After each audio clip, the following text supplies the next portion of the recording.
Fala pessoal, tudo bem? Aqui quem fala é Franco, sou fisioterapeuta, esse aqui é o canal Movimento em Foco.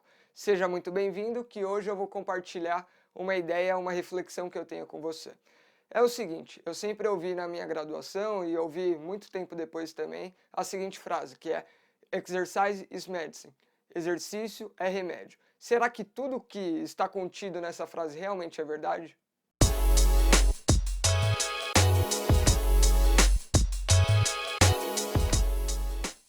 Bom, então vamos lá. Antes de começar a minha reflexão, eu vou contextualizar que durante a graduação, lá no meu terceiro ano, eu era monitor da disciplina de Fisiologia do Exercício com o professor Celso Carvalho.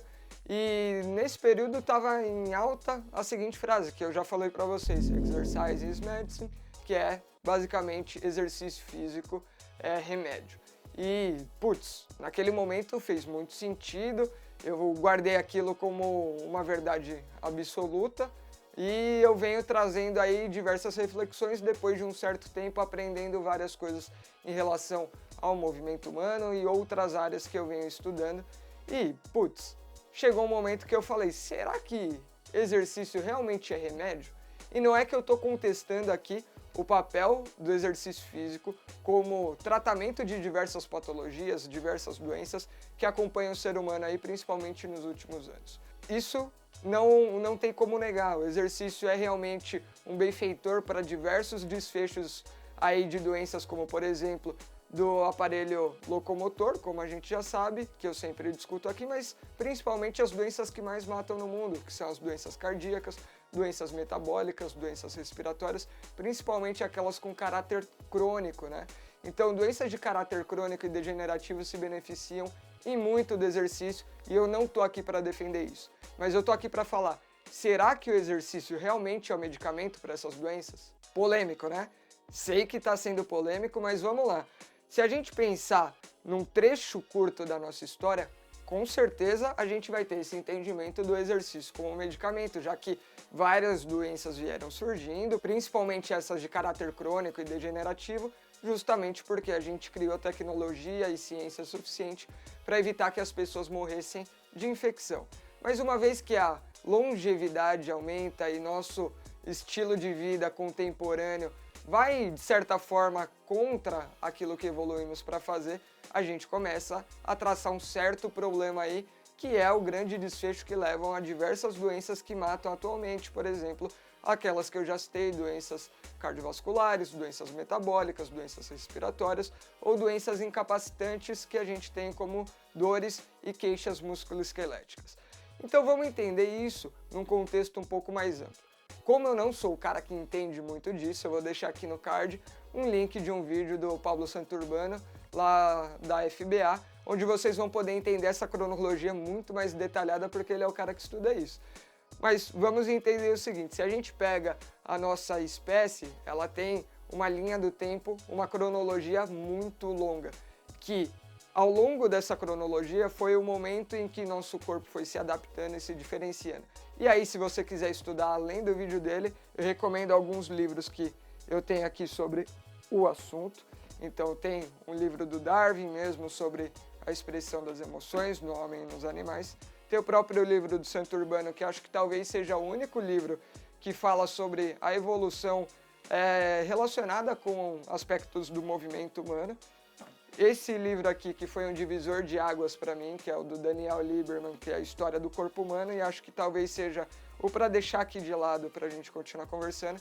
E tem esse livro que fala especificamente do nosso sistema nervoso e como ele evoluiu, né? Então, a evolução do cérebro, do Paulo Del Galarondo. E aí, nesse livro aqui do Lieberman, que eu vou deixar aqui no cantinho, a gente vai ver a história do corpo humano traçada aí do momento que a gente começou a ter um elo comum, ali um ancestral comum, com outras espécies e que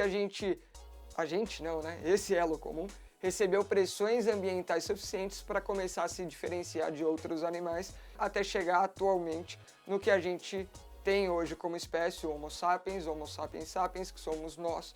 E se a gente pega essa cronologia, como vocês devem ter ficado curiosos e aberto o card aqui, assistam lá, que vocês vão ver que o quanto a nossa vida mudou, principalmente no modo de vida Se a gente pega aí a Revolução Agrícola, a Revolução Industrial e principalmente as revoluções mais modernas que a gente vive hoje em dia, que é a era digital, então o estilo de vida mudou muito e todo esse corpo que estava adaptado para um certo contexto, ele começa a conviver em um contexto ambiental aí de uma civilização contemporânea e começa a gerar uma série de incompatibilidades. Em resumo, esse corpo de 2 milhões, quase 3 milhões de anos aí, que se adaptou para um estilo de vida que era basicamente dotado de funcionalidades generalistas em grande parte e grandes deslocamentos quando a gente pensa em postura ortostática, bípede, basicamente dotados de caminhada e corrida, essa grande funcionalidade ela fica muito restrita na nossa sociedade, principalmente nos nossos últimos 50, 100 anos, com grandes revoluções que fizeram com que o nosso deslocamento fosse deixado de lado do ponto de autossuficiência e fosse feito cada vez mais por recursos tecnológicos, seja o carro, seja o ônibus, seja qualquer coisa que supra essa demanda pela gente. Então a gente foi vivendo cada vez mais um contexto de inatividade. Além disso, nossa movimentação generalista, nossa movimentação genérica e abundante foi ficando cada vez mais restrita e pensa, hoje em dia, provavelmente você está me vendo aí pela tela de um celular, pela tela de um computador, algo que depende basicamente de uma funcionalidade que relaciona olhos e mãos. Então, uma funcionalidade muito restrita, que depende de pouca manutenção do equilíbrio, pouca manutenção da postura, a nossa funcionalidade vai ficando cada vez mais enxuta e reduzida. Então você pega esse corpo aí de milhões de anos adaptado para uma série de contextos que eu já expliquei e coloca ele no ambiente moderno onde tem essas pressões e limitações ambientais para a gente praticar exercício, parece que o desfecho não vai ser muito positivo. E aí, um corpo que naturalmente tinha necessidade da movimentação, do movimento, do exercício, se assim a gente pode dizer, para manter a sobrevivência, ele passa a não depender mais disso. E aí o grande problema é que esse corpo que tinha funcionalidade dependente disso, tinha as funções orgânicas dependentes disso, ele começa a poupar energia, poupar musculatura, poupar uma série de coisas, e é claro que isso vai gerar uma série de consequências. Então, olhando desse ponto, aqui eu defendo a minha reflexão de que talvez exercício não seja o remédio, mas talvez inatividade física e a prostração da nossa vida sedentária atualmente seja o grande veneno. Entende a diferença aqui? E aí, a partir daí que a gente tem um veneno, né, não faz muito sentido ficar tratando esse veneno da inatividade com outras coisas. Vale a pena restabelecer aquilo que a gente deveria ter, que é uma funcionalidade, uma vida ativa, dotada dessa movimentação generalista, com, claro, qualidade, como a gente sempre fala, deslocamentos longos e abundantes, e com certeza, se a gente adota isso, a gente coloca ali o lubrificante dessa nossa máquina, se a gente pode dizer assim, que é nosso corpo humano, e dessa maneira, certamente, a gente não deixa o veneno, que é a inatividade, atingir o nosso corpo, e aí a gente se blinda um pouco mais contra as patologias. Entendeu?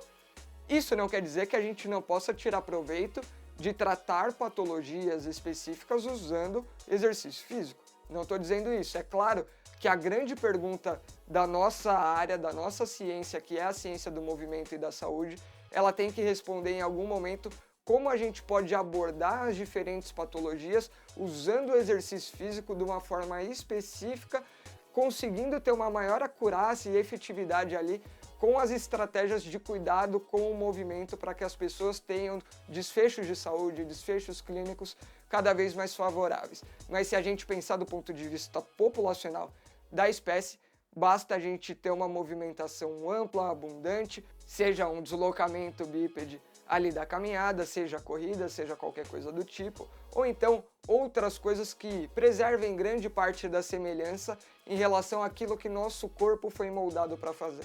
Se a gente fizer isso, com certeza a gente já está num ótimo caminho e num ótimo direcionamento como espécie e principalmente como sociedade no ambiente contemporâneo que a gente vive, certo? Espero que vocês tenham gostado desse tipo de vídeo mais reflexivo e sempre que eu for tendo e lembrando de reflexões, porque eu sempre guardo algumas, eu trago aqui para vocês. Se você gostou do vídeo, curta esse vídeo, compartilhe esse vídeo e faça isso chegar ao maior número de pessoas e comente aqui caso você queira ouvir alguma outra coisa específica que eu possa trazer.